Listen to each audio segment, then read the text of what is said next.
Tem uma hora em que a gente para de lutar contra o que sente. Pode ser num momento de silêncio, pode ser na lareira acesa no meio da madrugada, pode ser num beijo que não deveria ter acontecido, mas que de alguma forma sempre esteve a caminho. E é exatamente nesse fio de navalha que Joana e Gabriel estão andando agora. Porque o que começou como uma situação de conveniência virou uma história que nenhum dos dois consegue mais ignorar. E hoje, em A História de Joana, as coisas vão ficar muito mais complicadas antes de ficarem mais fáceis. O frio acorda Joana no meio da noite. Ela sai do quarto segurando velas, atravessa o corredor em silêncio e entra na sala, onde a lareira ainda guarda algum calor. Gabriel está no sofá, mas não está dormindo de verdade.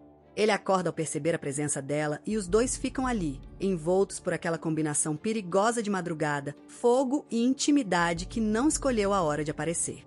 Gabriel fala que não conseguiu segurar mais. Diz que Joana não sai dos seus sonhos, que quando a olha, há algo dentro dele para. A acaricia com um cuidado que ultrapassa a amizade. E então a beija. Ele recua imediatamente. Se desculpa pelo impulso, mas a desculpa carrega algo que vai além do arrependimento. Diz que quer levar Joana a sério, que não quer transformá-la em amante, não quer oferecer menos do que ela merece. Joana, por mais que o beijo tenha feito seu coração acelerar, mantém os pés no chão. Eu adorei o beijo, mas foi um erro. Ela não diz isso por frieza. Diz porque conhece a realidade em que os dois estão inseridos. Gabriel é casado. Ela está grávida e tem um filho para criar. E a história deles, por mais forte que seja o que sentem, está cheia de obstáculos reais. A nossa história é impossível. Gabriel não concorda. O romance está apenas começando. Eu vou fazer o que é certo. Ela volta para o quarto. Ele fica acordado no sofá, com a certeza de que algo mudou de vez entre eles. Na mansão, a noite que Joana passou na fazenda já virou assunto. Paula está com Camila quando a tensão explode. Camila tenta controlar os ânimos e revela que Gabriel e Joana estão juntos na fazenda, explicando que a fotógrafa estava alterada por conta de uma briga com a avó e foi espairecer. Mas Jennifer e Felipe, que foram à mansão para encontrar Joana, não aceitam a situação com calma. Jennifer, tomada pela raiva e pela preocupação, declara que não aprova a situação de forma alguma. Paula e Camila trocam farpas. Paula insinua coisas sobre Joana que Jennifer não deixa passar, e por um momento a situação quase descamba para algo pior. Eles descobrem que a chuva impediu o acesso à fazenda e acabam indo embora. Paula, de longe, ainda manda uma última provocação sobre o bebê que Joana carrega. A maldade dela não tem pausa. De manhã, Joana toma o café da manhã sozinha na fazenda, enquanto Gabriel está numa chamada de vídeo. A caseira aparece e, numa conversa que parece pequena, mas não é, revela muito sobre o passado de Gabriel. Conta que os pais dele eram pessoas simples e que adorariam Joana. Que Gabriel foi feliz naquela fazenda quando os pais ainda eram vivos. E faz uma observação que fica no ar como uma confissão não planejada. Paula nunca se interessou em satisfazer o marido. Joana escuta tudo com aquela atenção calada de quem está guardando cada detalhe. Ela também faz um comentário que diz muito sobre como está se sentindo. Que as últimas horas foram um sonho do qual não queria acordar. Enquanto isso, em outro canto da cidade, Henriqueta e Felipe se encontram num restaurante. O encontro tem aquele clima de dois adultos que se reconhecem um no outro, mas que ainda não sabem muito bem o que fazer com isso. Felipe não tem filtro, e é justamente essa falta de filtro que Henriqueta acha perturbador e irresistível ao mesmo tempo. Ela o interroga sobre como ele conseguiu o número dela. Ele ri. Recorda o beijo no elevador. Ela se justifica com a claustrofobia. Ele diz que foi um sortudo. A tensão entre eles cresce até o ponto em que Felipe beija Henriqueta de novo, com aquela naturalidade ousada que ela não esperava e da qual, claramente, gosta mais do que quer admitir. Na cervejaria, Rogério e Manuel conspiram. O lote de cerveja contaminada está prestes a ser vendido. Manuel passa pelo setor sem levantar suspeitas. Tudo parece estar sob controle. Rogério confirma que o filho não foi filmado, que Camacho é um profissional e que em breve o começo do fim da cervejaria vai acontecer. A ganância desses dois é um perigo silencioso que ninguém ainda está enxergando com clareza. Gabriel leva Joana ao hospital. Marcou uma consulta com uma ginecologista de sua confiança para acompanhar toda a gravidez dela. Joana fica surpresa e ao mesmo tempo incomodada. Não com o gesto em si, mas com o fato de que ele tomou a decisão sem consultar ela primeiro. Eu não quero que você tome decisões sem me consultar. Gabriel ouve com atenção e concorda em cancelar se ela quiser.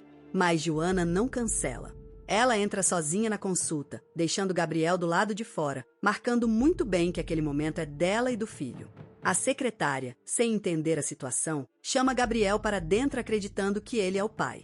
A ginecologista repreende a colega. Gabriel fica constrangido e sai. Mas então Joana muda de ideia e o deixa entrar. O que acontece durante o exame não estava no roteiro de nenhum dos dois.